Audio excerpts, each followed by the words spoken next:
For starters, I want to ask everybody that with a cell phone, please shut it off so there will be no distractions. I have County Commissioner-elect James Williams on the phone because he has to be here by phone. So that's all. There shouldn't be any distraction from my phone. I want to thank you people for coming. I hope it's interesting. Christine? Aaron? Guys, Mr. Kestner?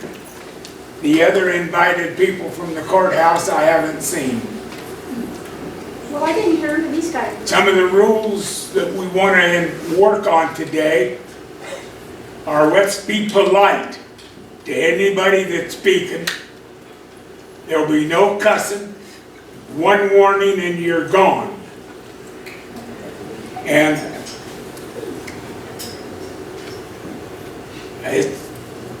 the acoustics is going to be tough, so please bear with us. Let's start with Christine so she can discuss the ideas about their mission, how they will meet their goals, including self-sufficiency and families. You've seen Facebook threads, so you can address some of these concerns. After she's done, we'll open up the meeting to you people for questions. When that's done, then Mr. Kestner and anybody from the courthouse that I haven't seen yet will have an opportunity to voice their opinions. Thank you. Christine? Hi everyone. My name is Christina Trio. My husband Aaron. First and foremost, I'm not very good at speaking in public. I love talking person to person. But I definitely thank the invite for being here with you guys. We're here to be a part of the community. We're here actually first and foremost to build our son a home. He wants to live on a homestead with animals and grow his own corn and potatoes. He wants to be able to not live in the city and not have to deal with that. I was born and raised in Reno, Nevada, well, right outside of Reno at Fernley. It was a small town. I didn't like Reno much, so I always stayed to the outskirts. Then we moved to Oregon 3 years ago. We started helping the homeless, setting up camps and feeding them every Wednesday and Thursday at Lentz Park in Portland. Well then, my son actually came to me and he said, well, why can't we help other people? My thing was, well, if we can, I was raised if we could take care of ourselves, then you could just give a little bit extra to take care of that next person. A lot of the reasons why I brought our first family with us, because us financially, we have full-time jobs working in Portland. We're actually on leave right now to kind of lay out the property and check it out. As some of you guys may know, we're on BLM land, which we did not know. It was an honest mistake. We're about 1,300 feet off, so we'll get that settled in the next couple days as well. Apologies. Second most, we brought out our motorhomes again, more because they are winterized. They are good enough to insulate us. We have water, septic, and propane. If something needed to happen or we needed to leave, or maybe we weren't welcomed here, then we could go home to our homes. Because we do have homes outside of here. But this is where we're trying to build our home for our son. We picked a place that I grew up in the desert, so I love the desert and the sagebrush. Then we fell in love with just the beauty of Oregon, so why not be able to have both? I really don't know what else to say. Like I said, you guys can ask questions. I'm more than willing to answer them. And go from there, I guess. Some of our goals. Right now we're looking to build a homestead and to help other people. And like our first family, they can make it on their own, right? With their income, they have enough to pay bills, but then after that, they're sitting with their grandson inside, not being able to take them anywhere or do anything else.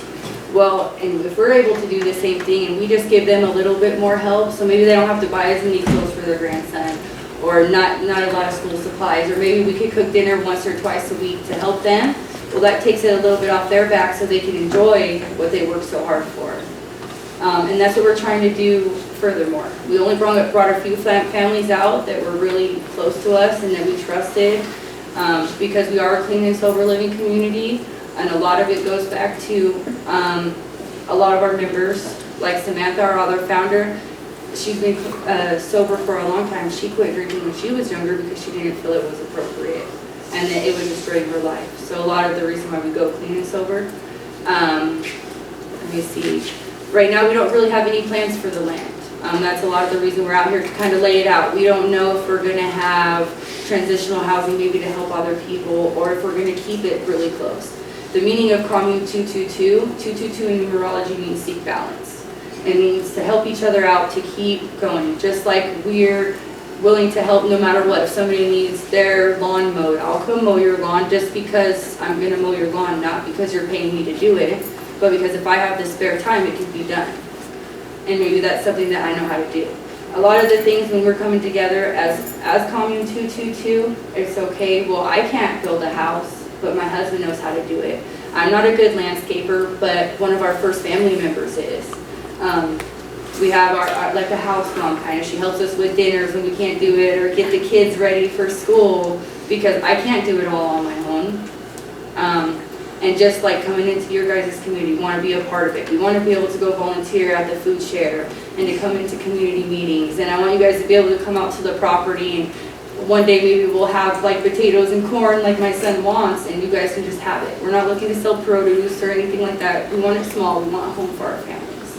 And we felt that small towns is where we fit in the best versus in the cities. Let's see. I'm not sure where else to go with this. I'm sorry. I'm a little nervous. Any other? I'm trying to settle it all up. I'm not really sure where to take this, guys. So, any questions? Concerns? Yes, ma'am? How many acres do you have? We have 35 acres through Tony Myers. He's actually, we approached him to buy 5 acres for ourselves. That's all we wanted, and we kind of pitched it that we're trying to help others. And she said, well, why not, instead of just giving you 5 acres, we'll work with 35 acres and a couple families so you guys can build homes. And if in the meantime you guys can help other people, because maybe, like the other day I met somebody at Chevron, everything in their house had burnt down. And I believe they were here, they said they lived here in Christmas Valley. They lost everything in a fire.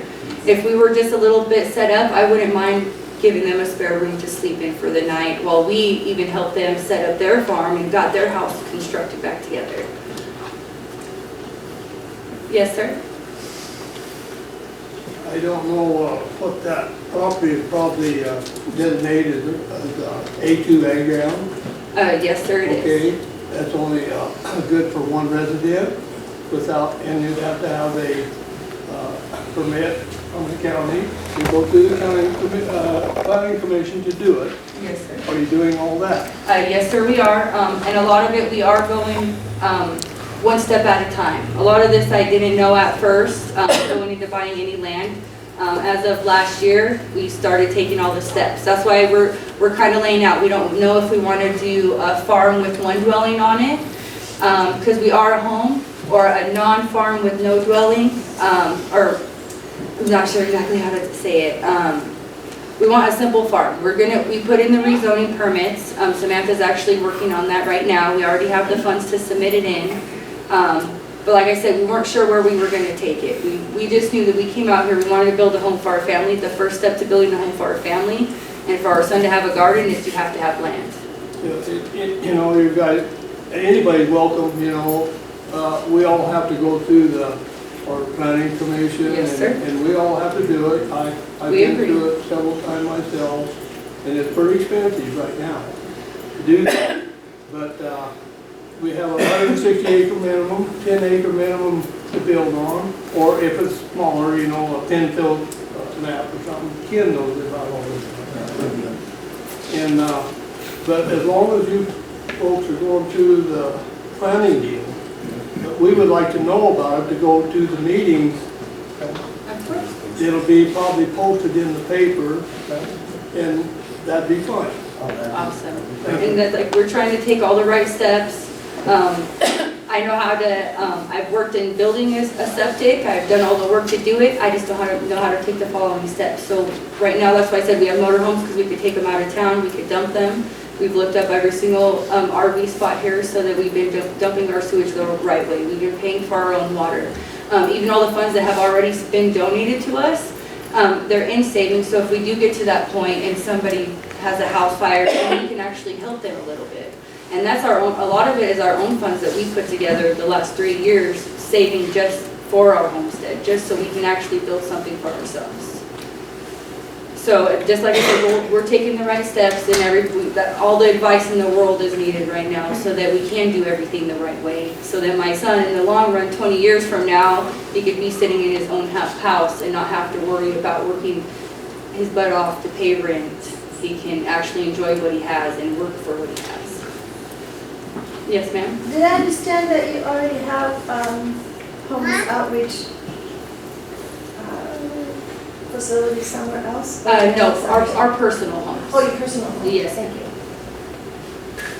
Any more questions? So I actually have 2 questions. Yes, And ma'am. one of them is just to kind of clarify everything, because I've heard a little bit from both sides. But, so you are working with county commissioners and commissioner-elects and stuff? Yes, and James even approached us after he arrived. We're working with him because we want to make sure we follow all the steps. We're talking to Darwin, as well as the surveyor, I believe his last name is Anderson. We made the calls today.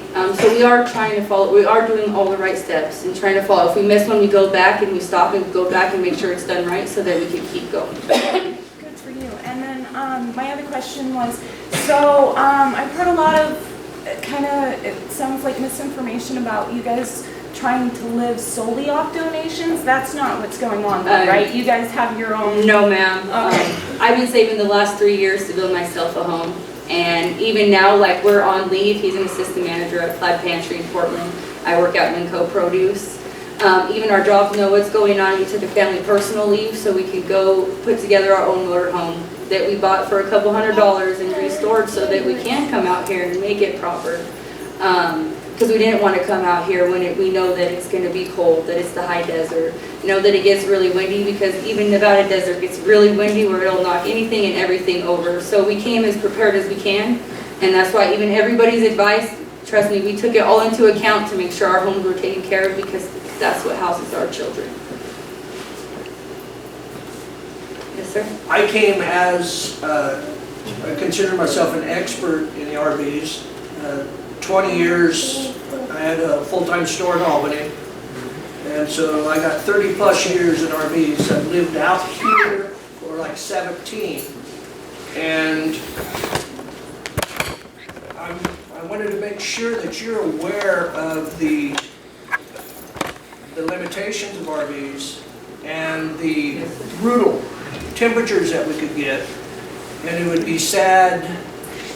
I could easily see people dying in RVs if they're not properly prepared, and I can give you tons of information. If you can make it out here on your own, more the merrier. You read your website thing, and again you use the word self-sustainable, Because that's what and you've used the word growing corn.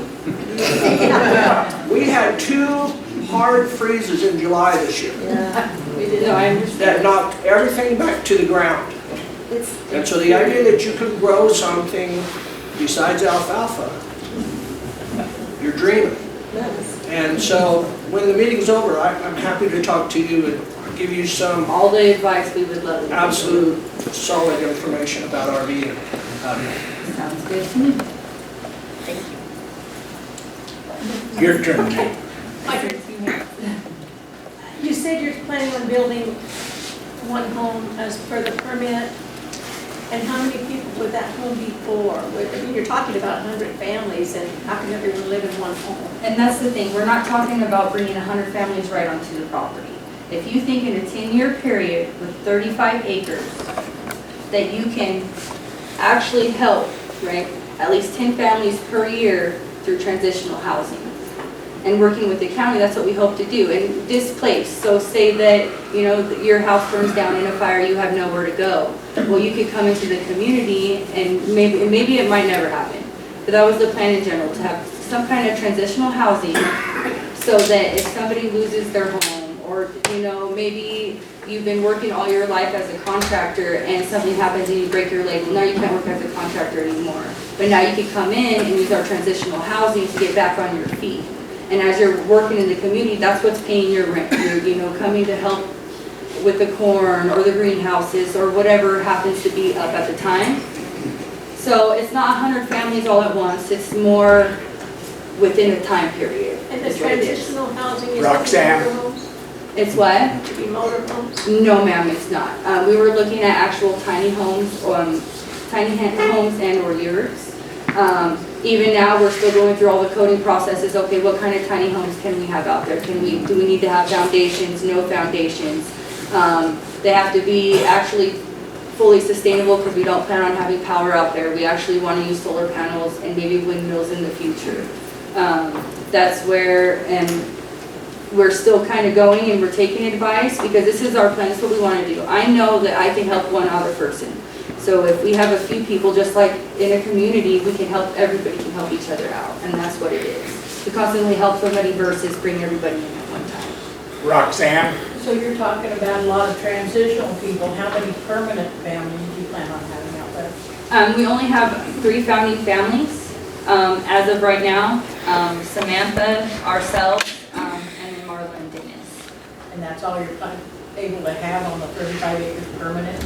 As of right now, that's the only plan. We want to build our family members' homes because, like I said, if we could take care of ourselves, then we could take care of other people and we can help other people. And how long do you figure on having a transitional person in there? Do you have a time limit? Like I said, we're still working on that. We don't even have any housing built for anything coming in or anybody coming in yet. So that's all the plan. That's all to kind of work with everybody, but everybody in the community as well, because we want our transitional housing to be part of our food share and our clothing closet and everything else in the community, so it works together versus instead of one just helping one person, it's everybody helping everybody. The lady here, is third row. Yes, ma'am. Do they have to pay when they come and stay, or you just say, well, here I am? No, they actually, all applications go through an application process, a background check. To kind of go on with the clean and sober living, our initial founding families, we actually did drug tests to show that this is where we're at, this is what we're doing. But as of right now, we don't have any other, it's kind of like a rental application with basic morals. No liars and no thieves. Or do they pay to stay there? No, ma'am. They work on the property, so like if you can make sandwiches, or if you can help with the landscaping, or once we get farm animals. And as time comes, then you'll bring more jobs in, and it's just like instead of paying your rent, you're there just to stay for a short time so that you can actually go work your 40-hour-a-week job to take care of your own home, or maybe to pay your own bills. Maybe, just like if your house burnt down, well, now you need funds to be able to pay for that, but if you have to go pay for somewhere else to live while you're trying to put together back your farm, that's the hardship. So if we kind of take that out, we're like the middle person, and we're welcoming you onto the property, and all you have to do is put in a little bit of hours, and now all the hours that you work and all that money is yours to put back into your own home, so that you can take care of yourself first and foremost before you can take care of other people. This gentleman over here.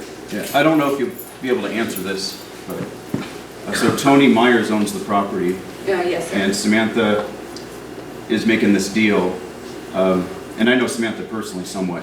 I went to school with her. Yes, I heard. Yeah, small world. What's in it for her? A home for herself. And she's one of the founding families. So we're will trying- she eventually move in after you're done? I mean, She's actually trying to get out here sooner or later. Just like us, we bought our own motor homes to restore. She's having a bit more problems with her motor home than we had with ours. We're planning on taking a trip this next week up to Portland to kind of help her put hers together. Because it's actually the deal is between the founding families and her father. She's kind of the one that's kind of leading it, is what it is. What is her name, her last name? Samantha Myers. The gentleman in the third row. John Stevenson, Christmas Valley. By the way, if this is formalized, you should be saying your name and where you're from, I believe, Yep. for what it's worth. So Joe some of Knight, the Christmas people Valley Highway. might want to point that out. So I got several questions, but one of the things that's nagging me the most is this outreach. But I love the idea, I love the concept. Why are you leaving Portland where there's a higher need than it'll ever be out here. We take care of our own out here. And so when you're saying that, are you telling me that you're gonna be bringing folks in from Portland? You're gonna be bringing folks in from Seattle, from San Francisco? You know, I read on that little webpage of yours that you wanted to help out the folks down there in Paradise. Go.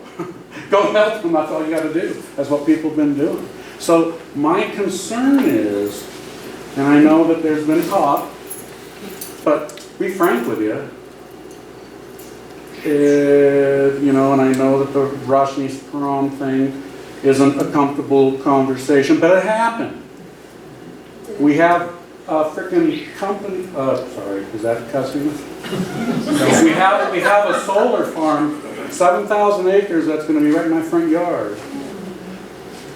Yeah, so I am suspicious. 35 acres, you don't even have half what I have.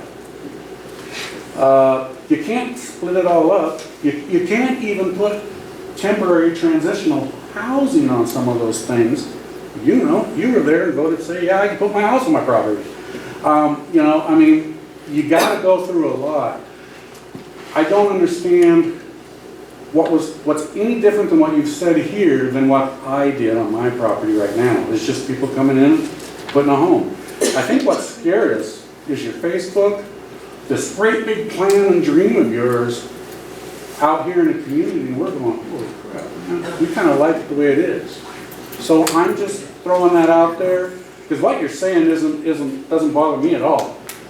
I'm just like, you know, you're no disrespect, you're kind of an outsider, and to be honest with you, we take care of our own, and we'd probably be helping you guys out, and that's what we're concerned about. I've had several people say, you know, you're talking about lifting people up. What they're afraid of is that they're going to be out there having to take care of you and the people that you brought in.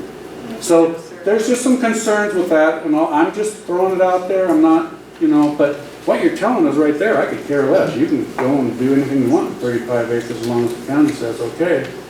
But when you talk about having transitional, well, I don't see where the need is around here to take care of our own. I mean, at least as far as I know, so far, you know, we have. So that's all I have to say. Do you want to make any comments? Not really. I mean, I understand that you guys are overwhelmed, and the Facebook page kind of did blow up more than we wanted it to, because the Facebook page is more for future plans, right? Because everybody should help. If you, just like my saying goes, if you can take care of yourself, then you can help take care of somebody else just a little bit more. I'm just putting it on the broader spectrum, right? Because if we could do it here, Portland has enough help. I've been helping them constantly. I set up camps when I was up there. I go to the mountains all day, every day. We've sent tons of supplies down for the campfire, me personally, not the commune, but me personally. And working with a few people actually out of state and back home where I came from. Working with everybody. I'm here for everybody. Now I'm here in this town to build a home for my son and still continue to help people. And that's great. That's what always. Becky Hall, Christmas Valley. There was a couple of terms on your Facebook page that I have questions about. Number one, it's dispersed camping. And according to the law, if you look it up, it is 2 weeks in a 30-day period, which what they refer to is state and government property. So you refer to dispersed camping on the property? Yes, ma'am. At first, when we wrote the page, we actually based our page off of Dignity Village. It's a village in Portland, because we want to be fully sustainable like they are. And it's based on their morals, not their actual plans and what they're doing. It's based on good morals, being good people. So when we worked with Fahid Brown and a few other people, nonprofit organizers and representatives in Portland. And dispersed camping was the best way to go about it at first, because we don't have any zoning yet for our land. We don't have exactly we want. We don't know exactly what we want to do. So dispersed camping would be best, especially if we use yurts, because yurts isn't coded yet, and it's also not a tiny home. So technicalities and all that would be dispersed. So the RVs, are they going to be moved every 2 weeks? Are you going to go by the letter of this? Right now, we're following all state and county laws. And one of the other terms was self-governing, which you may have touched on a little bit. Which is all of us working together. Nobody's the boss, nobody's the leader. You follow your basic rules. If you don't follow your basic rules, just like we're not telling people that you guys are welcome to come here, it's kind of an offer. Anybody that needs help, we can help in some form or another. We need to maybe bring you a food box, or once we do get transitional housing set up, then it'd be a little bit different. How should I explain it? Brain freeze, I'm sorry. Oh, it's so overwhelming, actually. So it's kind of just like talks about this right this minute, and that's a lot of the reasons why we brought the motorhomes out here right now and are abiding by state laws for dispersed camping is because we don't know what we want to do. We wanted to get to know the community. We wanted to see how everybody was. We wanted to see what we can actually do with the land versus what we're told we can do and what we're told we can't do. We don't know until you actually get out and try it. So, Thank you. you're welcome. The gentleman at the back wall. You say you're going to have your facility's going to facilitate people's transition, but you're sitting out in the middle of nowhere. So what are you going to what are they going to, what are you going to do? What are they going to do for jobs? What are we going to translate into this ag economy that we have here, which is a very small economy? And I'm with the gentleman who was speaking earlier. I don't know what you're doing here, other than bringing a bunch of people out here to nowhere with no opportunity. I mean, yeah, it's a great dreamy place, but you'll find out that you don't grow crops here. You're not going to be self-sustaining food-wise or any otherwise. One of the things I read on your page was that you were existing on donations, and that's not another thing we need in this county. Is another establishment that's preying upon the goodwill of other people under the guise of doing great glorious things. I mean, everybody here is here because they chose to be. Most of us came out here and built what little bit we have here because this is where our life is. And what are you going to transition these people to? There's nothing here. Just like I mentioned before, I don't have numbers, so I apologize. But there are homeless in your guys' county. There are homeless in Lake County. And a lot of it is because their house is burnt down, or maybe they weren't fully sustainable, or they couldn't take care of themselves. That's where we're stepping in. Even the broad spectrum, I updated the webpage for you guys. Well, it's getting updated, the webpage. Our Facebook is updated for only Lake County residents at this time. We're trying to help the county. It wasn't meant to bring outsiders in by any means because we like the small town feel. That's one reason why I chose this place. That's one reason why I approached Tony and Sam and I talked to them, because of my son and what he wants to do. And if that means next winter we don't make it and we can't grow anything, then we'll keep trying until we do. There are sufficient ways. There's greenhouses, there's raised flower beds, you can use compost. You can do it. We just have to try a little bit harder. And if we can't, well then hats off to you guys. Lisa. Yeah, I'm Lisa Cooper. I'm from Christmas Valley, and I have a few questions myself. First off, I want to know about how many acres you plan on, planning on. The next one would be water rights. We're using 5 acres at first. We don't have any water rights. As of right now, I believe it's 5,000 for an acre, or I'm not, Samantha knows all the math per se. I do not. But right now we're only starting off with 5 acres, and we're not going to build, we're not drilling a well, we're not doing anything like that. We're going to bring water tanks out. There's going to be a few things that we're going to do. Okay, and the next thing is you talk about membership. When you talk about membership, you're talking about people that are members, and usually that involves a fee. So are you charging people to come out there and stay? No, we're charging them more their time. We want them to contribute into the community however way, shape, or form that they can do so. Okay, and then you talk about that we have homeless. Well, yeah, we do have homeless, but we also have organizations within our community and we try to take care of those people. We definitely understand and we want to be a part of that. That's one reason why we went to Dorcas the other day, was to meet everybody. I got Glenda's phone number as well. I don't know if she's here. I didn't She's here. see. Hello, I got your phone number. I was going to reach out for you today. Because that's what we did. That's what we do. We want to be able to help people. And if that's a part of your guys' community, we want to be a big part of that. We want to be able to, okay, well, my son don't fit these size clothes anymore. Well, what am I going to do with that? I don't want to throw it away. I could give it to somebody that can use them. We have extra food because we go to work and we buy our own food for our property. Well, then we want to be able to contribute what we have left or what we can contribute. That's one of the biggest things. We want to work with the community.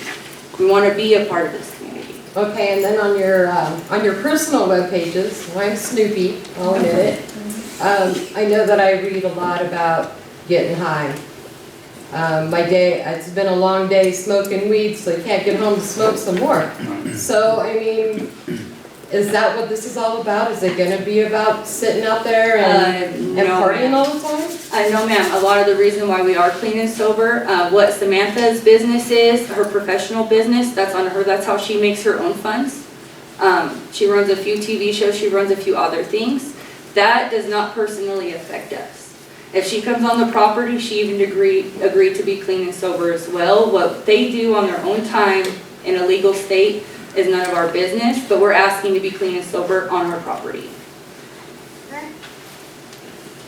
It's funny that that was just brought up because that was my next question. So Samantha's expectations when I talked to her was for you to grow pot. And when I was there and I spoke with the kids that were there and the other lady, they said they're drug and alcohol free but 420 friendly. I was wondering what the difference was. There is no difference. That's a lot of the reasons why the other family had left to go back home to Portland.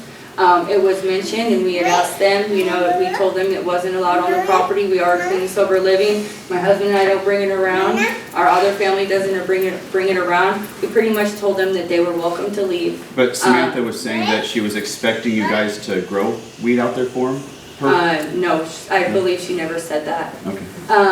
Maybe it comes because of her business and what she does. Hers is based on medical marijuana and what medical marijuana could do for you. It has nothing to do with growing plants or, honestly, I don't even think she could grow them. Is Anthony still there at the commune? He is? Because that's who I was speaking to. Oh, my son Anthony? Oh, is that your son? Yes, he's actually at school right now. Okay. Yeah, that's our son, and we raised him too, just like alcohol is alcohol, marijuana can be used as a medicine, or you can be used as recreational. Okay. We don't hide anything from him. I just want to make sure that Samantha's not taking advantage of you folks down there, trying to make better yourself when she's behind the scenes trying to manipulate your work and what she wants you to do, well, some ulterior motive. As far as I know, in the agreement with Tony and Samantha is for us to build a homestead and to help other people. The only thing that's going to be grown there is food, and that's what we can grow. So, yes, ma'am. Carmen, you have a question? Yeah, I did.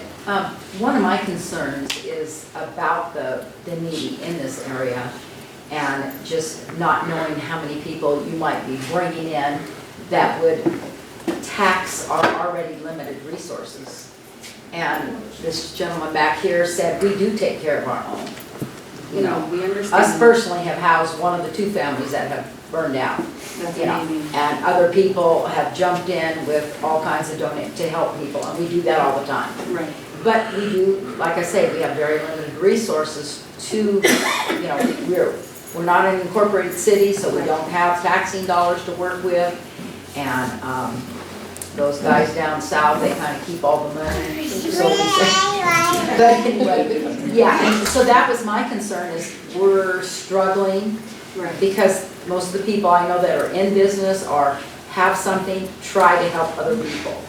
And that's where we want to kind of help too. We don't want you guys, as being residents and being here for so long, we don't want you guys to have to do it all by yourselves. We're kind of stepping in and saying, hey, we can help, and there's not just one of us, there's 3 families that can help. And the police, you said you're all equal and there's no, well, my husband and I have worked with drug addicted, ex-drug addicted, alcohol addicted people for years, particularly before we came here, but even since. There has to be somebody in charge to enforce, like you said, if people aren't gonna follow your rules. As we grow, there'll be jobs, so we'll have, there'll be security, we'll have therapists on site, we'll have people for AA, and if not on site, we'll have it close by, because Ben's not that far, Lapine is not that far, and here is Lakeview. So we're kind of, right now it's just, we don't have all the resources. We know of all the resources, we know we can financially help somebody, and that we can help just a little bit, right? So what we're trying to do is we want all those things, but we have to work a little bit at a time. So when it comes time and we have our dwellings built or whatever it is for transitional housing, then we'll go through the actual application process. We have a lawyer writing up our bylaws and everything right now, as well as the application, the full application. Besides, like right now we just have our intake form. Tell us about yourself, tell us where you come from, tell us the kind of people that you are. Because maybe in the long run, 20 years from now, somebody outside might be like, hey, I have $10,000 to donate to the community for all the farms. Can I come stay for a few nights because I'm passing through? You never know, Like I said, right now I can only tell you what's going on right now versus what we have plans for the future, but we still need to reach out to all those resources. And a lot of it, What I hear though, kind of what they're saying about Stephanie Myers, her business, and what your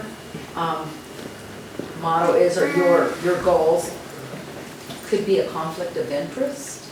we have contracts signed with our lawyer, as well as Tony, for what we're building, and say that she so happens to do something on her other side of the land, then that she'll have to go through all those steps herself, that's not part of the commune itself. What we are doing is to help the homeless and build something for our son. Charlie? What happens if you move out here, there's a whole lot of people in the community here. We work for the ranchers and stuff during the summer.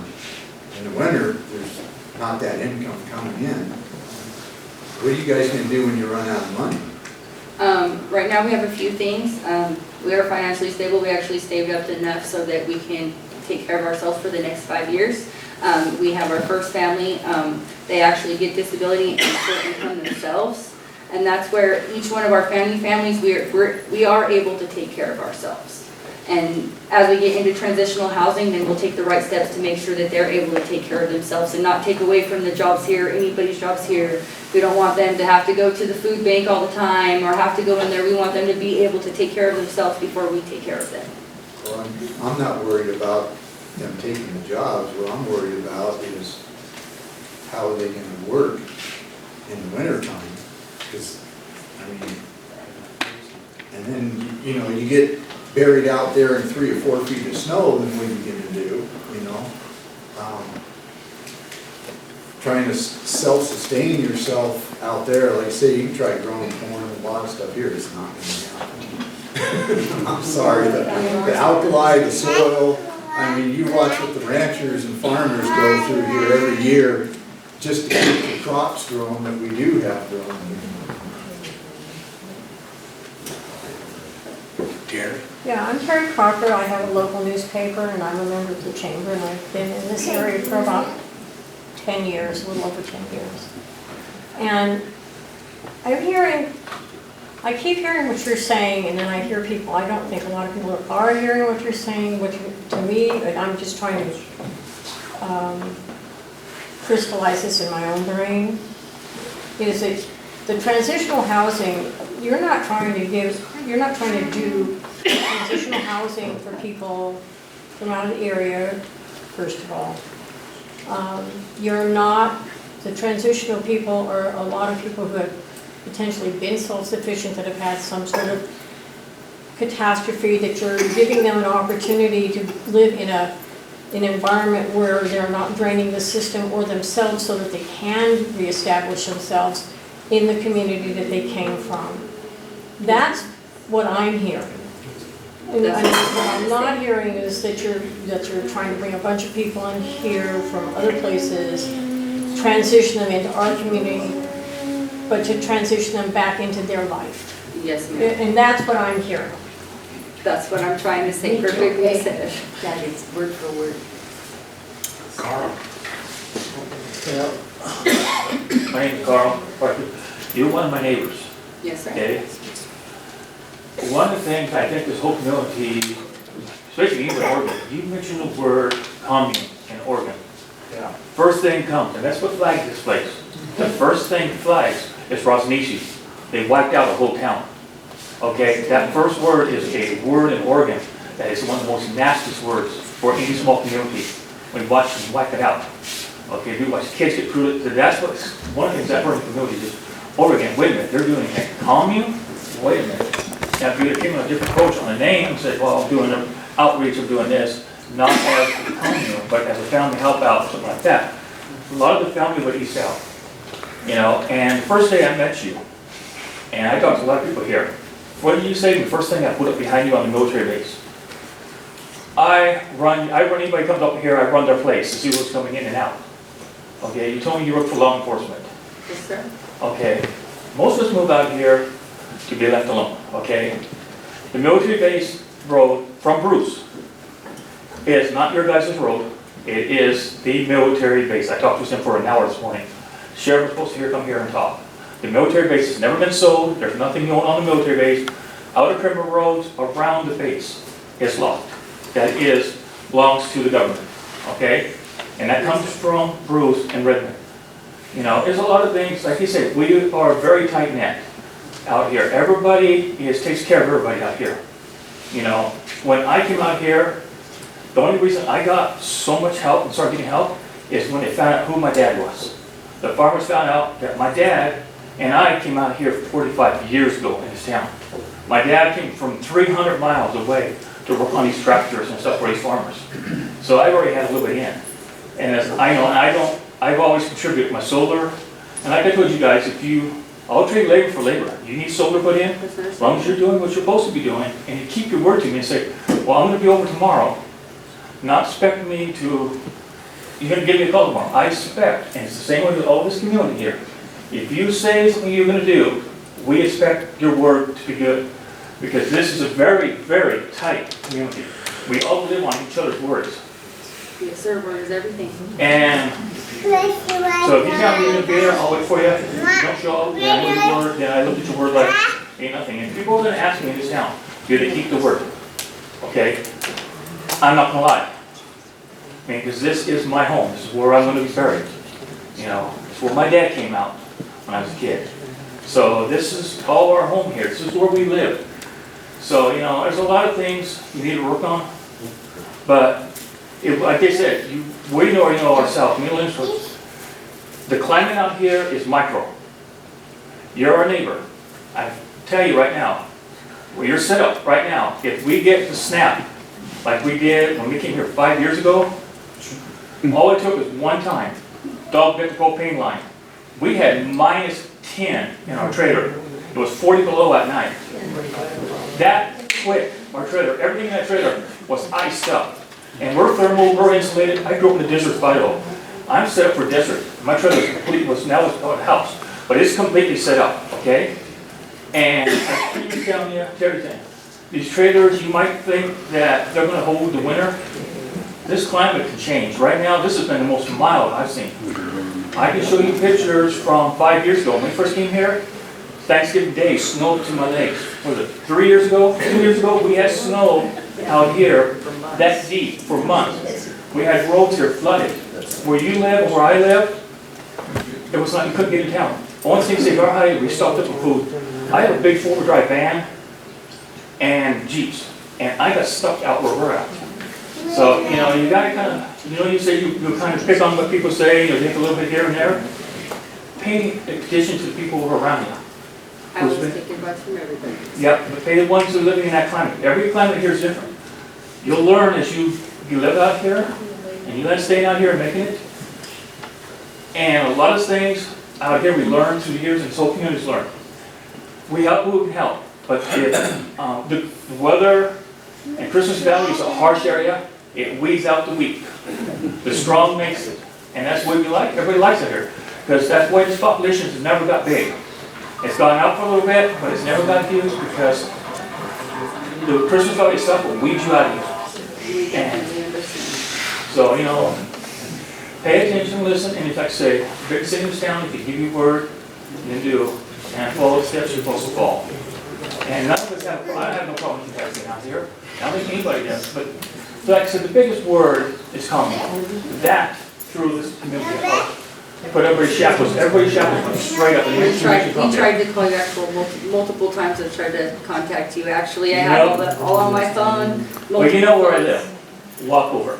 I already told me you're coming over. Walk over, I'm gonna shoot you. Hey, in my defense, you told me you'd shoot me if I didn't call first, second, so I ain't walking over there. I apologize. My grandma told me caught me better than that. Second, I tried to call multiple times, and third, we were wrong. It was an honest mistake. We are on the wrong property, and we'll take care of that. You know, Okay. tonight, tomorrow. That's what our plans are. I figured it all out. Yeah, it's just, like you say, pay attention. The phone says something to you, like if you're not on the right property, instead of going, oh, I did the Well, that's what I research, told I you. did We it. knew that we were on it. We had the tax assessor maps. We just had to go from there. Everything was, like I said, everything's a step. If we missed a step, we went back and took care of it. So, And it's like somebody's asking, you know, just do your steps, you know.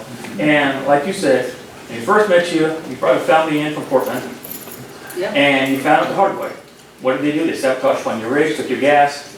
That's the reason why we don't want people out from Portland, from the big cities out here. Because if they can't, hold on, if they cannot, if you get in an argument with them, and they don't have the gas or the way to get back, and if they go down with your stuff, what are they gonna do to anybody else to get their way home? I see that's They're not. gonna pick up, yeah, they're gonna pick up on the way out. I apologize, and that's not how it went down. They actually approached me and said that this was not for them, that it was too cold with having a baby on the way, that they wanted to go back home. It was 9 o'clock at night. My son was asleep. I told them, you know, we have the funds in the bank. Well, we're more than happy to take you into town. We'll dump your tank, fill your water, and fill up your gas tank so you can make it back home. Because he actually has a job at Promontory Park at Estacada as the marina master. So everything, he already had something to go set back up to. And, you know, it happens, and we took a loss. And it wasn't anybody else's stuff destroyed. I contacted the sheriff as soon as possible because that was my main thing. He cut our gas line. I didn't want it to happen to anybody else because I was more worried about our community and our neighbors. I even actually, right after it happened, I contacted you just to let you know because he was driving away. Well, I knew from Anthony. He came out and told me there Saturday when we came in. So, and the reason we put threats is because we've been having trespassers heavy on our property. And we're 4.5 miles out in the desert. There ain't no neighbors around. Fully understandable. There was a gentleman sitting in the middle of our camp last night. Well, they do, you call the sheriff. Because everybody here wants to catch. This thief has been hitting this neighborhood hard. So everybody wants to catch who's coming out here catching our A black and red Honda quad, I believe. All right, my name's Laura Harris, and I've lived here in Christmas Valley for about 4.5 years now. And you look like you need a break, so this is for him. So what I'm hearing out of all of this is that you guys want to be a self-sustainable community, which I know you can pull off, because I myself have pulled off nice crops of lettuce and tomatoes and corn and carrots and all sorts of stuff. It's just you have to do it properly. So you want to be a self-sustaining community.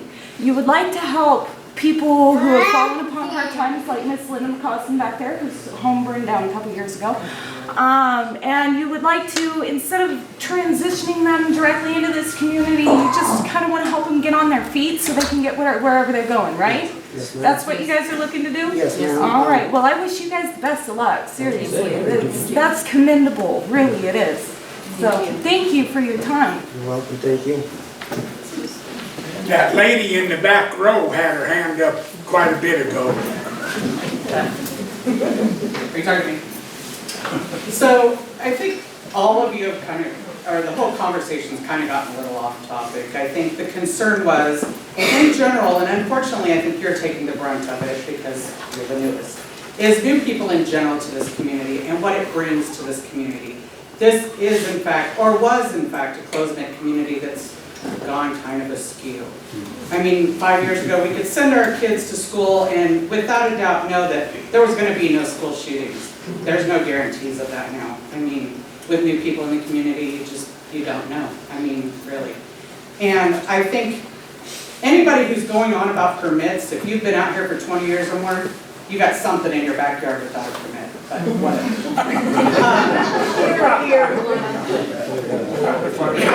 So I don't think that's necessarily the concern either. Like I said, you're new, so you're going to catch the brunt of it. But I think really the concern is when you say you're doing transitional housing, people in transition are in transition for a reason generally. And that does not usually bode a positive, you're transitioning from what? It's not necessarily a positive benefit to the community. I mean, so I think that's more of a concern. And I think you can grow stuff out here once every 5 years in the greenhouse, whatever. We've all done it. I've had corn 1 out of 20 years, whatever. But I mean, so I think, the conversation's got a little off topic. I mean, there's a lot of outlaws out here, and a lot of us are out here because we don't want to be in Portland, and that's, that's understandable as well too. But I mean, I think the biggest concern I've heard is sucking resources. I mean, if you want to come and be a part of the community, great, then do that. But I mean, if you're coming, and your website, in all defense of everything that's being said here, says donations. We live off of donations. It doesn't say where you're getting those donations. I mean, it doesn't clarify that. And the things that you're asking to be donated, post hole diggers, generators, most of this community barely has the resources to buy their own, let alone share that with somebody else. I mean, sure, the farmers, but that's so they can successfully farm, not necessarily because they buy extra. And so I think the conversation's getting a little off topic. Yes, 20 years ago, probably would have got shot traveling on other people's property, and there may be a handful out here that may still shoot you, who knows.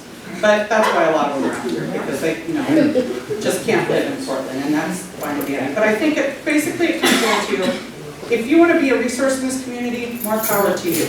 But if you want to use the resources of this community, there aren't any. I mean, they're minimal at best. And yes, we do take care of everyone in this community to the best of our ability.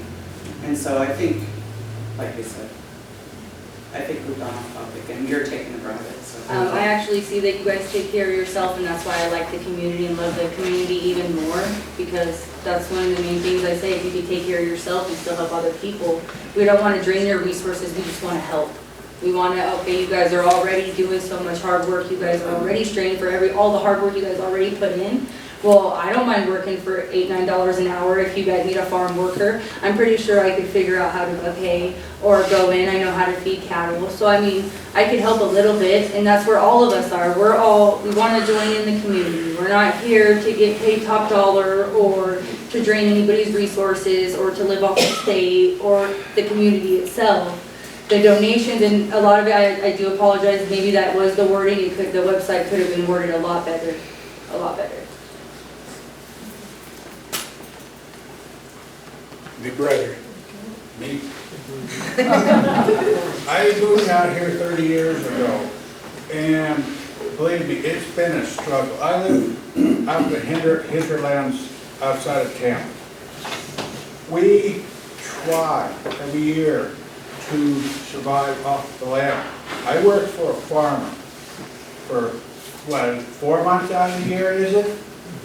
And we save up, pay our property tax, we save up to get through the winter. What about disasters? We had a disaster here about a week ago. Drained us, totally dry. I haven't got enough to even come after I go home, to even come back into town without worrying about a kamikaze running out of gas. That disaster took our resources. We grow few root crops, or try to every year. We jar them up, all right. But, like one of these guys also said, it gets 30, 40 degrees out here most of the winters. This is a mild winter. How are you going to survive all that? I mean, I've been out here for 29 and a half years. And, it's been a struggle. I asked nobody in this community or outside this community for any help. If they want to help, that's fine. But I don't want to be beholden to no one if I can help it. How long have you had experience on living like this? I mean, I grew up outside a little town in Almsville. My grandmother and all that, she still lived in the series of 1910. 1970, she barely got electricity in her home. We lived off the land. We learned how to survive. That's one of the reasons why I know how to survive out here with nothing or very little or nothing. I run my household on barely $100 a month. You know, the electric bill this month's going to wipe us out because we have no, because of that disaster. You know, what are you guys going to, what about theft? You know, we are not going to be that far from where we're at, and everybody on that end of the country, what about that? You know, I know there's thieves all over, but that's what I'm concerned about. Also, coming in, stealing. You talking, somebody said about post holders and this and that. Everything we've done, over 20 years, it took us what was it, Commune? How long ago, it took us almost 18 years ago, 18 years, just enough to save up enough money to buy a tractor so we didn't have to plow the ground with a shovel, you know, put our crops in to survive. And, you know, I mean, like I said, we don't ask much from nobody around here, but, you know, I haven't gotten much help from the community. When I first moved here, rumors were spread, and it ruined us, period. But we survived that, you know. So, you know, it is going to be one hard road to hoe living out there in the hinterland of this, outside of this community. And I doubt if there's going to be an awful lot of help for what you're talking about. Because I haven't got an awful lot of help either, you know, in 29 to 30 years. That's understandable.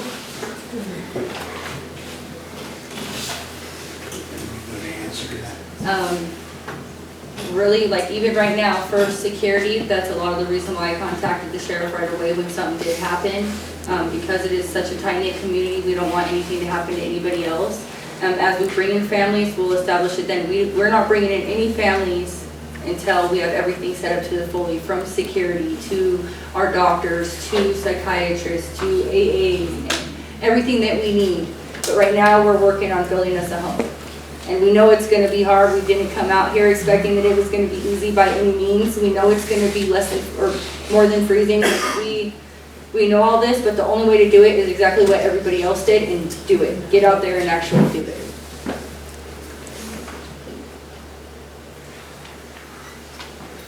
I'd just like to say, you guys are getting battered, and I'm sorry about that. I volunteer in the community. I don't know a lot of people. I've been out here 10 years. But everybody out here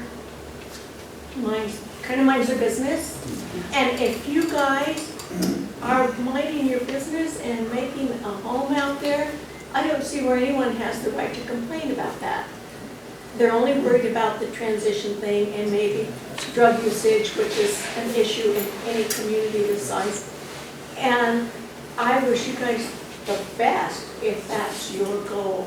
And I see no reason why you couldn't attain that. And we don't have any right to tell you that you can or can't live out there, or what you can and can't do. As long as you mind your business or we mind ours, I don't see a problem for you. Thank you.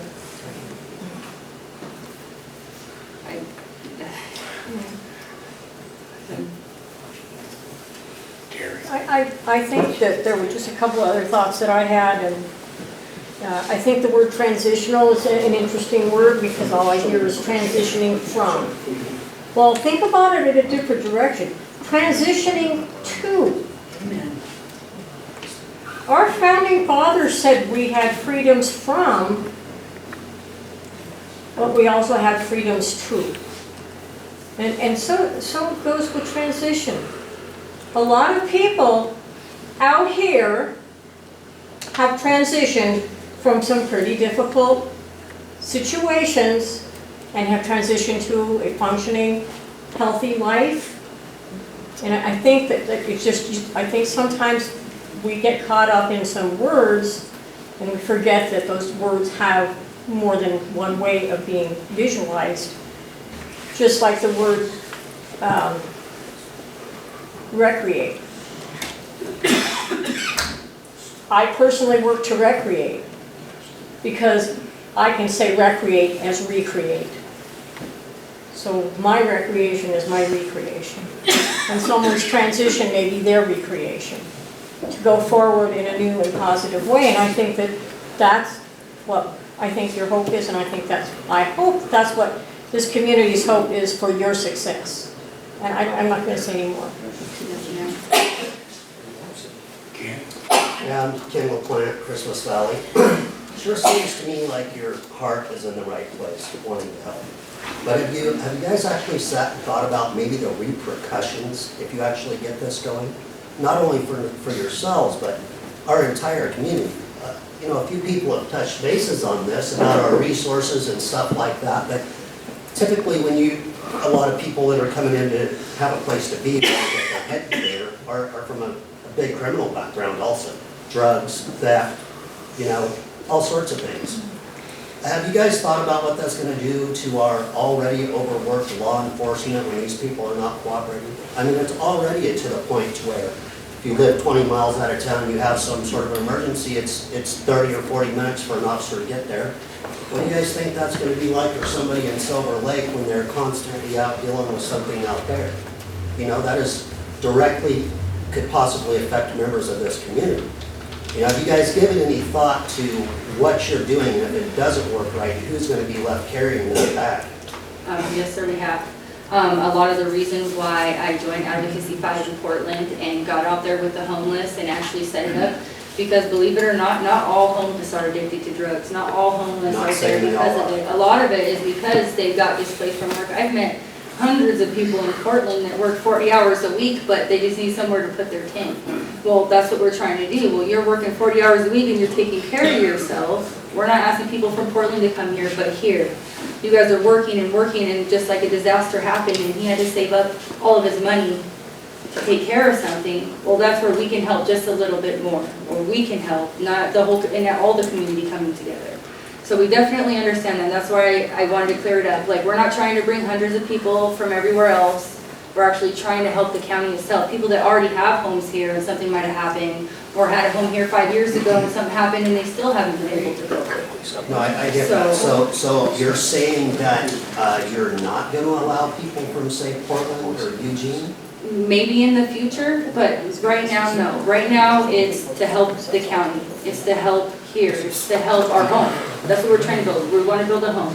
No, and to have a home. You guys build a home for yourselves. I mean, more power to you. Do everything the county requires. That's wonderful. Not a person here is going to detest that.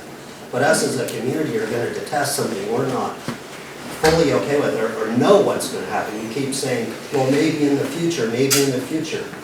You know, we want to know now what your long-term intentions are. So you say now, nobody from Portland can be here, only local people. But 3 years from now, you have 50 people from Portland and 20 from Eugene. You know, then it happens then. So let me rephrase that. So I want people, just like you said, you think I have a big heart. That's what I'm based off of, everything from right here. Everything that I was raised, okay? So if we can do it here, we're not saying we're going to bring a bunch of people in, right? But if we can do it in everybody, the world, if they can see that we're doing it, maybe they'll go out and do it. Maybe somebody will just buy a random 10 acres and put an extra house on there and been like, hey, you need some help, you lost your house 5 years ago, I'll help you. Even that little bit of help. Not based off of Commune 222, but the meaning of 222, which is seek balance. Which is put everything together, put all your contributions. Do work as a community, just as any other community. No. And a lot with the name, I apologize, like I really didn't think about it when we wrote it, when we came up with a name for our community, we didn't think of that. The only thing we wanted truly was the 222, because that's what it means. And another question. You guys get this going and you start having people, and there will be some from here, I promise you, out there. And pretty soon you got 12 or 14 RVs out there because you're in the process of building homes and doing everything that the county is going to grant you permission to do. And then you guys all decide, you know what, to hell with this place, it's cold, which happens all the time. Then you know what, you all up and you leave, and you leave us with another big eyesore that we have 100 of around here already. We don't need that either.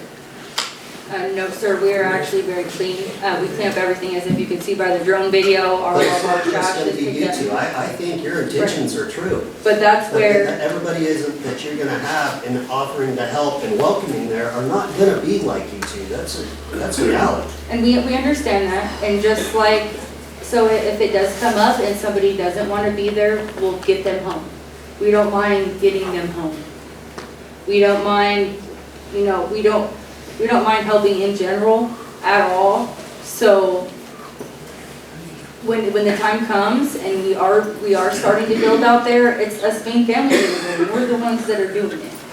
If I don't know how to do something, well, then I'm gonna go find somebody that does know how to do it. I'm gonna have them teach me so I can do it myself, so I can teach my son, or my husband can learn and he can teach our son. That's what we're doing.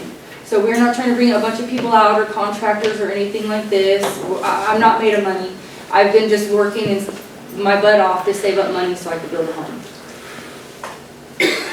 So. And then the county, I mean, you're only allowed so many residences per parcel. Are you guys gonna split all that up, have it divided? At this time. Have you approached the county for any residents? At this time, we don't know. I've talked to James just a little bit and just briefly. Like I said, Samantha has more been talking with the county than I have. I'm the one that's out here doing the work, me and my family are.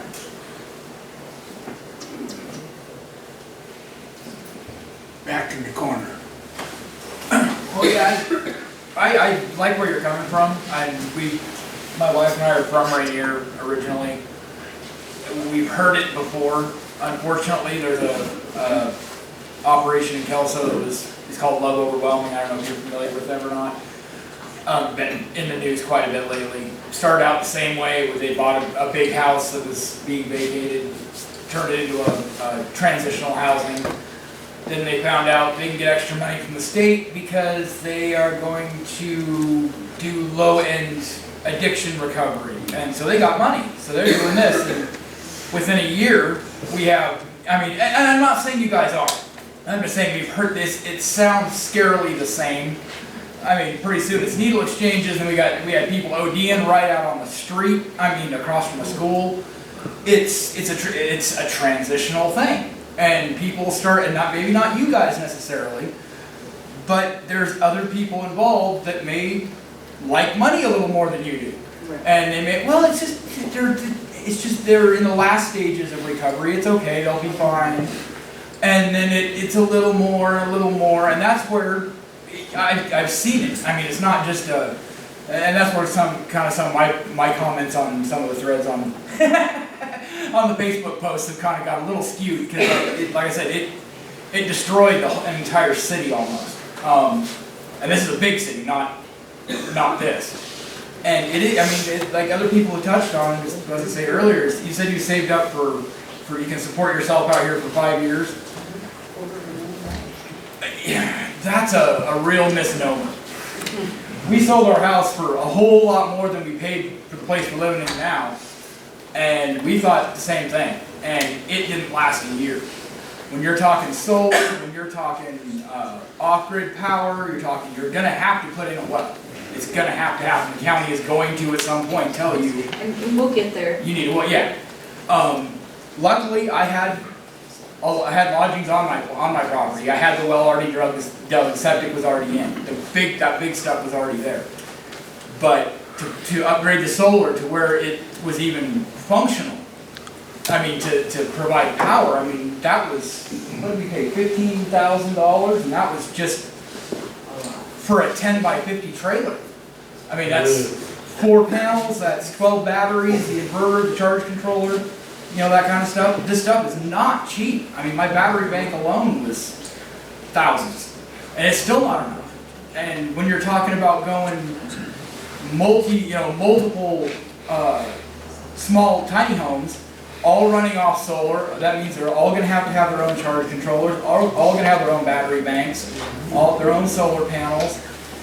Septic's going to be an issue for each individual unit. I mean, you're talking a huge commercial, if you have 10 or 12 of these things, you're talking a huge commercial septic system.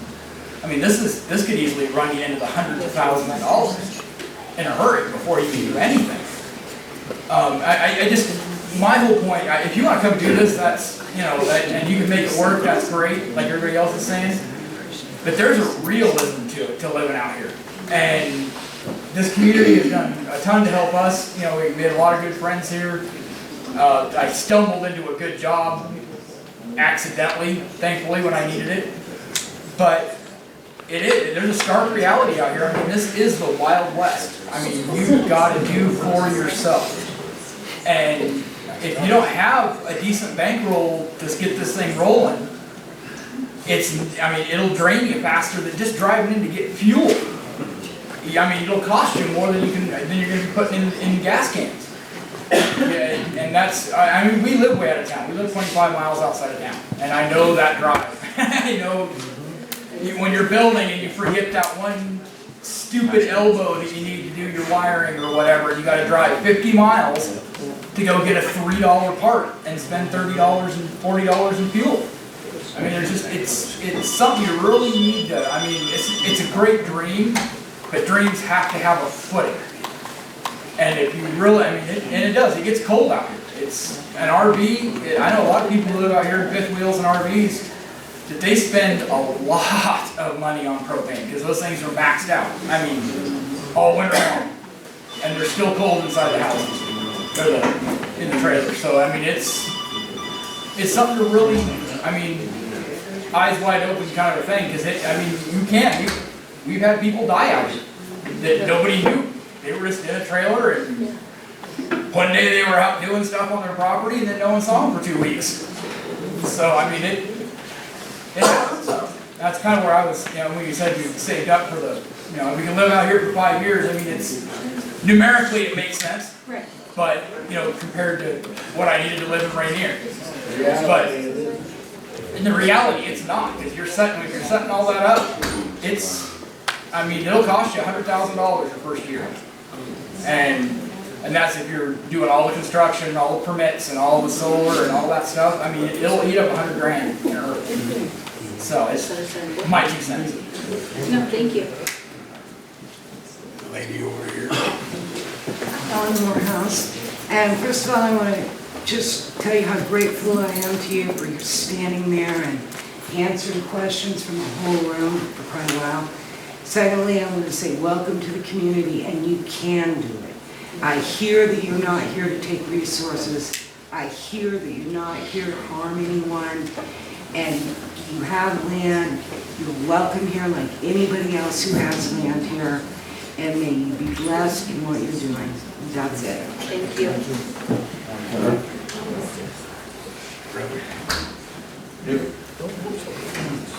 Tom Van Dusen, Christmas Valley.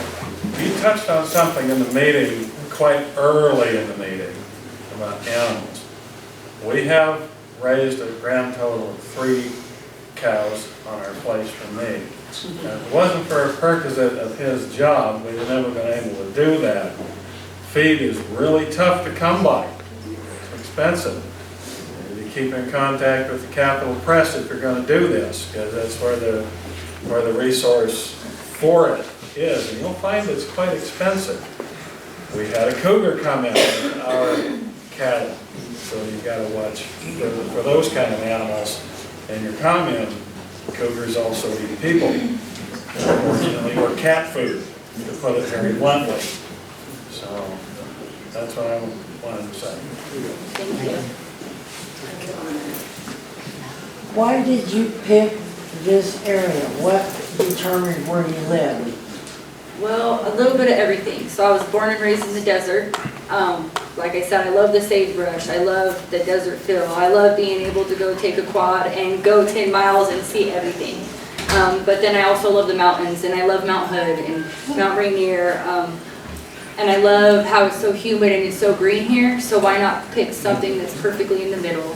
And it kind of meets both. If I want to be I'm in the desert, but if I want to travel a few hours up, I can be in the mountains.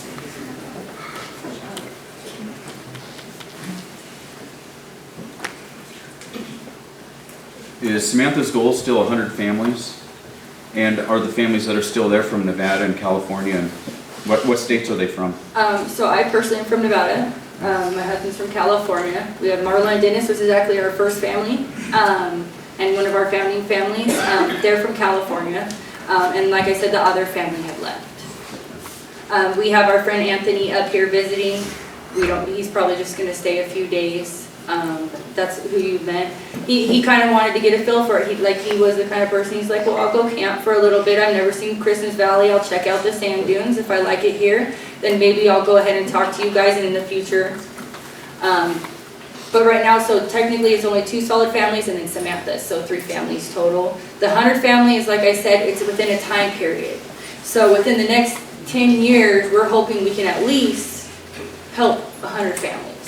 1 family per year for or 10 families per year for the next 10 years. Yeah. Comment. Hi, I'm Jack Mason. I'm hearing 2 different things. I'm hearing 1 family a year, I'm hearing up to 10 families, and I'm hearing 100 families. Seems like you and Samantha are on 2 different levels. So what is it? Even when Samantha's saying 100 families, that's what she's saying, 100 families within a time period. So not bringing 100 families out on 35 acres and making them a home. That's not what she's trying to say. Because And like I said, a lot of that 100 goes... families in Lake County. If your goal is to help just Lake County, you're not going to find 100 families in Lake County that need your help. They're going to be coming from Portland.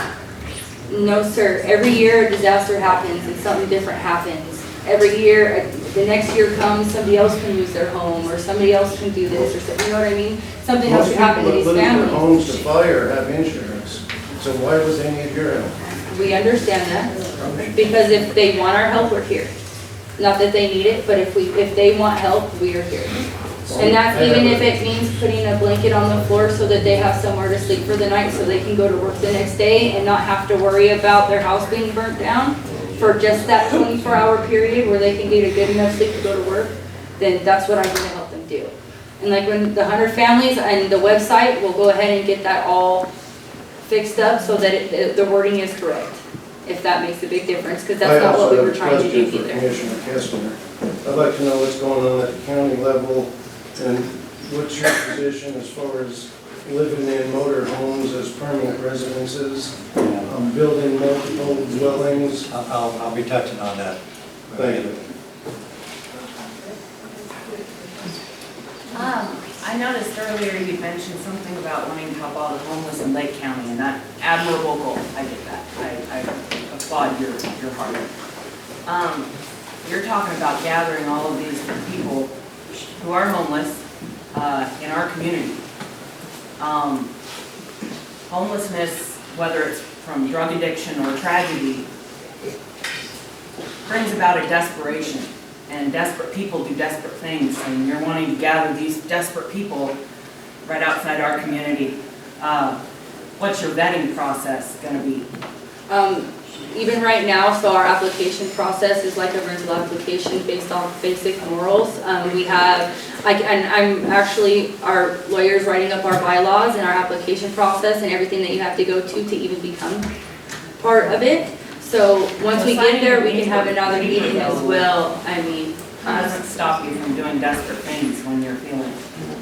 but it does if you give them, if you tell them that they don't have to do that. If we're showing them that they could take care of themselves with not having to do that, and that's where our application process and everything comes in. We'll have, when it comes that time, we'll have the proper entities to take care of it. Right now, we're building a home, and that's what I'm trying to get everybody to understand. Right now, I'm building a home. Yes, we have a name, because that's what I feel like a family is. It's to seek balance, it's to help each other. It doesn't say family 222. No, it says Commune 222, short for community. So you're vouching personally for everyone who moves into your community. If that's what it takes, yes, ma'am. So you're responsible then for everyone who moves in. Whatever they do with our community, good or bad, you're going to take care of it. If ma'am, if that's what it means. And eventually when we get there and we bring other people in, we'll have security, like I said, we'll have psychiatrists, we'll have everybody that we need to be a part of it. As of right now, I can't tell you. I'm thinking you might not have as much control as you think you might. I'm honestly. Red back there. I want to know what the desperate situation was for the family that came out here, and then it didn't work out, and they left and went back, and they had a place to go and a job. What was the desperate situation there? They didn't have to be here. That was by choice. They asked if they could come out with us. We've talked previously for the last year. They wanted to come out here and try to build a home for their kids. Unfortunately, he did not. He didn't like the cold. He didn't like the desert. He loved being up in Estacada near Portland. So he called his boss and he said, well, you know, I was on leave. I'm going to decide when to come back. That's how easy it was. That's just like us. We have our jobs and we have our safety net, because what if this doesn't work out? What if next year we go to build something and it doesn't? Because we have to take care of our family as well. So one other thing I would like to say, one thing that irritates a lot of us is people come, they squat, they make this big honking huge mess, and they leave. And all these camper trailers and things, I mean, I realize you have to have something to live in, but I hope you take them with you when you leave, or at least clean up the land and put it back to normal like it's supposed to be. No, ma'am, everything will be left exactly how it was. Before you came. Yes, ma'am. I love the land just as much as everybody here. I love being able to step outside and watching the sunsets and the sunrises and be able to go tell my son to go play outside and not have to worry about him getting hit in the street or somebody asking him if he wants to buy drugs. That's why we moved here, to stay away from all of that. But don't bring all those with you that are not going to be an asset to the community. And right now, that's a lot of the reason why it's just us. And as we continue to move forward, we can always hold, you know, meetings, and maybe you guys have advice that we need, or maybe somebody can do a job that we can't do. You know, maybe, I mean, that's what we're asking. We want to be a part of the community just as much as we want you guys to welcome us in and welcome our son in, so he feels safe going to school every day. You know, we want that anybody even after us, we want them to feel safe, but they have to go through the application process just like we did. We have to abide by the rules just like anybody else. So, and that's what we're trying to say. We're not hired anybody. We're here to build a home. And I don't know how else I could say that. So, again, and I would actually look forward to maybe transitioning in here, what we have from our officials here. We can't even get a physical therapist out here, and my brother-in-law is a physical therapist. We're begging to move out here. You talk about psychologists and all these different people. We don't have a doctor out here right now. We have a, what's that called? The PCA practitioner. We don't, my wife's insurance basically says we can only go, and in her case, nowhere, apparently, because we don't have, it doesn't matter if you have a building, but the person has to have the right credentials and has signed up for your insurance or whatever. So the more I listen, I'm telling you, and you guys seem like cool people. I don't know too much about you guys, you could nod your heads, but for just the average Joe person, you're the type of person we'd love to have in our community. But the formalizing of your organization makes me extremely nervous, and I don't know how that works from a legal standpoint. The things that you discuss takes more than 35 acres and a lot of permits, and I'm assuming you also have to get licensing through the state in order to do those things. You just can't come out here and say, I'm a nurse, so I'm going to start giving shots to everybody, especially when it's an organized. That also takes tons. Well, just to let you know, that's sort of what, and John can attest to this, that's kind of what we're considering wanting to help with our property, except for in our case, it's with people who are taking foster kids. Okay? I love that. But then again, when I go up and talk to different people, they say, well, how much millions and millions of dollars you have? It only takes one bad seed to blow it, not only for you, but just like people who deliver things out to my property, they drive all over the country. They're from Waco, Texas. And he's just said that Lady Magnolia, it's only since that person that does, I don't know who it is, some Lady Magnolia thing. They do something. Only then has Waco finally got a good name. Antelope. You can't go through Antelope without thinking about the past. Now you can't go through Burns. So I don't want it to be another thing like that with Christmas Valley. That's all I'm saying. You guys seem like very cool people, but, you know, we might be watching closer than you like. And if you take their photo of my license, then, you know, it is what it is. I don't care. But, yeah, that's all I can say. But I'd love to hear what the reality is. Yeah, that'll end that area. Before we move on, I have a history lesson for you people. I came out here in '77. From the 70s through the 80s and early 90s. We averaged 110 and 112 in the summertime.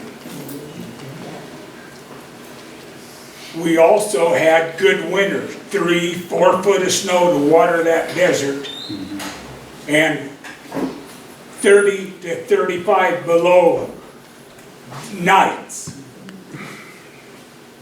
That gentleman there made the comment earlier, these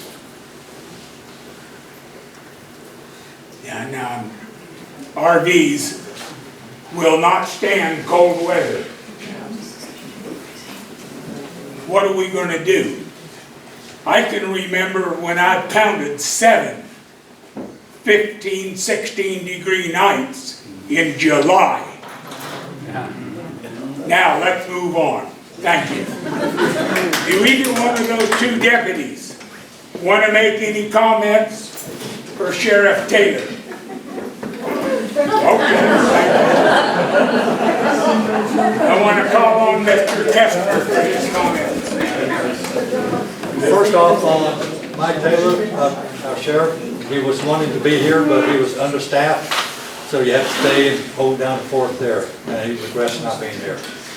Also, Darwin Johnson, our county planner, wanted to be here, but he had a stack of paper he had to get through.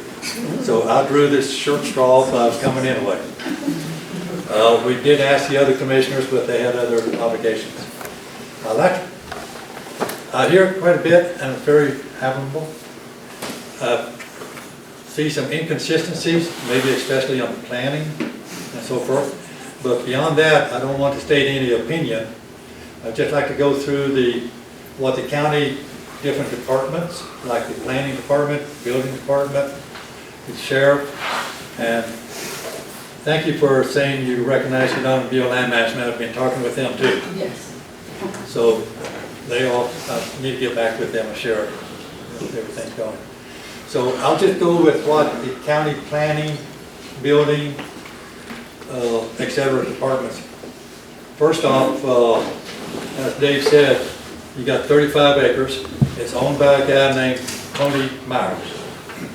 Tony is the responsible party that needs to submit applications for dwellings, application for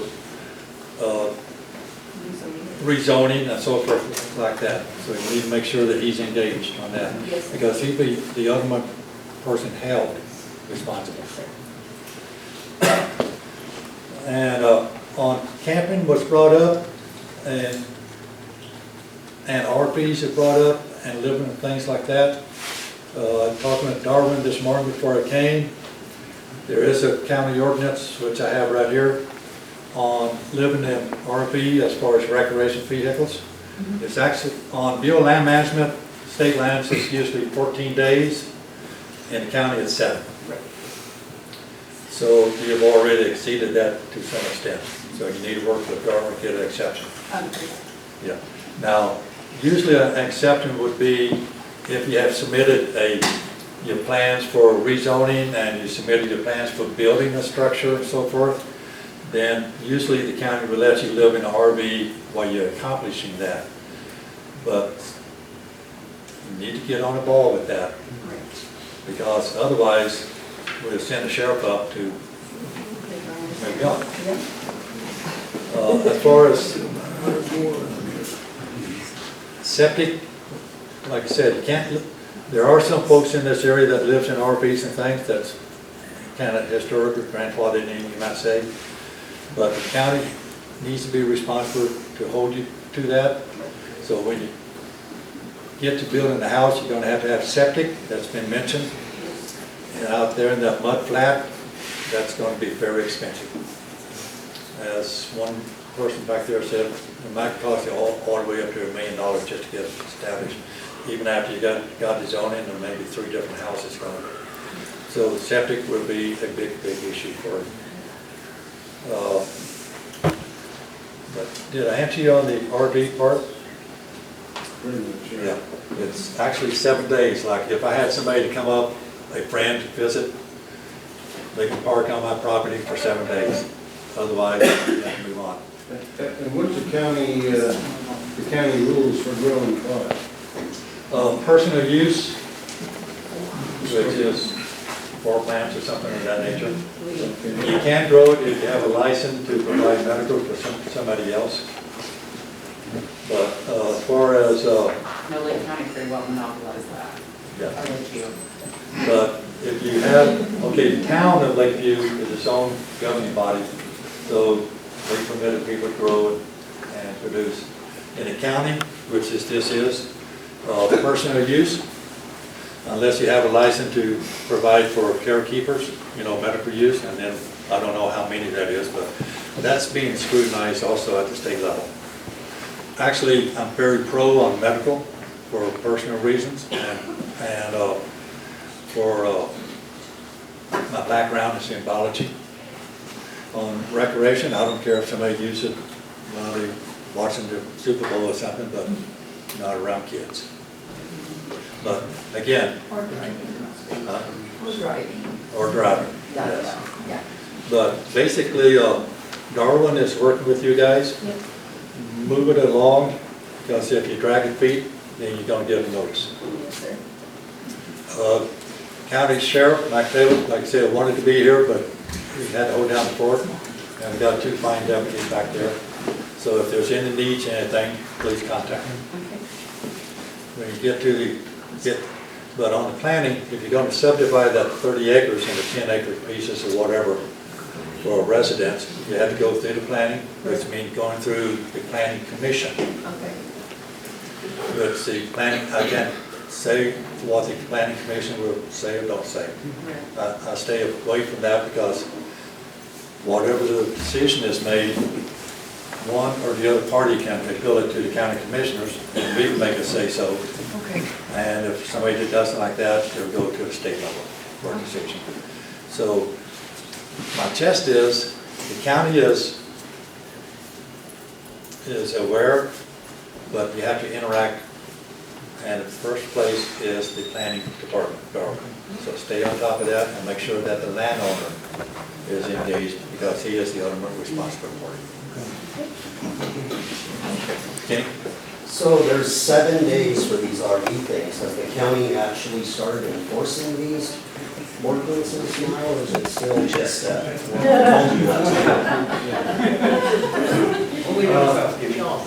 That's been a topic of mine for about 12 years, and I haven't got to it. Well, I was just wondering if anything new happened. Darwin, on the 7 days of camping. Well, yeah, that or, it's become permanent residences, and, you guys seem to send a letter and start the next fire with it. Is there anything going forward where they're gonna start holding these people accountable? Because we're almost the biggest RV site in the state of Oregon.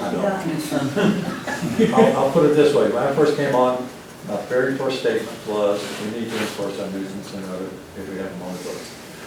12 years later, I'm still saying that. So nothing new is. Nothing new in 12 years. So why is that? I mean, we've hired enforcement officers, even though we can't afford to enforce these ordinances.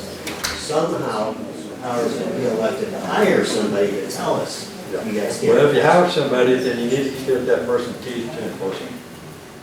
I suggest that you petition, we have 2 commissioners coming on, get them lined out on that. Was our tax dollars paying residents? Yes. Just, I mean, yeah, we can't get you to We need a little help here, buddy. No, it's not north and south, not to me. I mean, just to kind of applies with Kitty's question, you know, I mean, I was recommended out here, been living myself for a little while, so I mean, I get it, But Hammer, Yeah. Hammer, the county commissioners, as some of them have done before, we got a person to enforce, but no teeth was given. Stay on it, pressure. We, the commissioners, is used, you guys are paying our salaries. So hold the they county treat commissioners. us like deputies. I mean, you gotta look. Redheaded steps, I don't like it. Next to my grandma's house up there is an absolute shithole. Yeah. This has been going on for 2 years. I'm sure you're aware of this. Absolutely nothing has been done. At what point do our elected officials stand up and do their job? At what point? If they don't hold them back in. If they don't, you recall them, or you just say it's always been done. I mean, it's the same story over and over and over. You know that, kid. I know. At what point does somebody start standing up and doing their job? That's what I want to know. I'm sure a lot of other people are looking at it. You know, we get railroaded up here an awful lot. I know. And we're all about tired of I also think it would require paying attention. Like I said, when I first came on, my first statement was, we need to enforce the codes we have. I have not been able to get traction, period. That's the way it is. So my property was A2, and, you know, I had to get my CPU, all that kind of fun stuff. So the thing that I am curious about though is, the laws, the rules, this is a nonprofit organization. It's not private. These aren't, they're not even coming in as private individuals right now, as far as I understand, based on their Facebook. That's gotta be different. And then what are some of the policies and rules behind that? And then the second thing, again, it really concerns me when we talk about on-site medical assistance and things like that. If you're gonna have, and also it does concern me, hypothetically, if you have people coming in who are using drugs, and someone mentioned those hypodermic, whatever, you don't just get to dig a hole like you do some things and get rid of it. I mean, those are serious things that can actually, because the state's eyes are on you. You did, the number one thing you did wrong is you made it public. You made it big. That, which is good if you're gonna do it right. But the problem with it is that, I mean, you can also, again, put a situation where suddenly decent land that someone might at some point want to use for normal can become contaminated or considered environmentally, you know, condemned or whatever. I mean, all kinds of things can happen. I mean, I knew in Amity, you know, the guy took in batteries, paid everybody $2. Well, we found out that if we had an earthquake up in that area, all the batteries that he had and all the acid he had in there, Amity would have been 2 inches thick in battery acid. I mean, the guy left, made his millions or whatever. So what are the rules because of the organization? And also those ideas that they're talking about with medical and all that stuff, it's transportation, people coming in or staying there permanently. That's, again, more housing. Well, as far as the nonprofit, they still go through the same county process that private individual. If you want to build something, you have to go through, get the planning commission approval to do it, get the building codes and all this. As far as bringing in doctors, when you say you have a psychiatrist, I don't know where you, because we have one psychiatrist in the whole county. Yeah. And some of us need it. Right. But as far as the hazardous waste, and the storage of stuff like that, it had to be made known to the county official.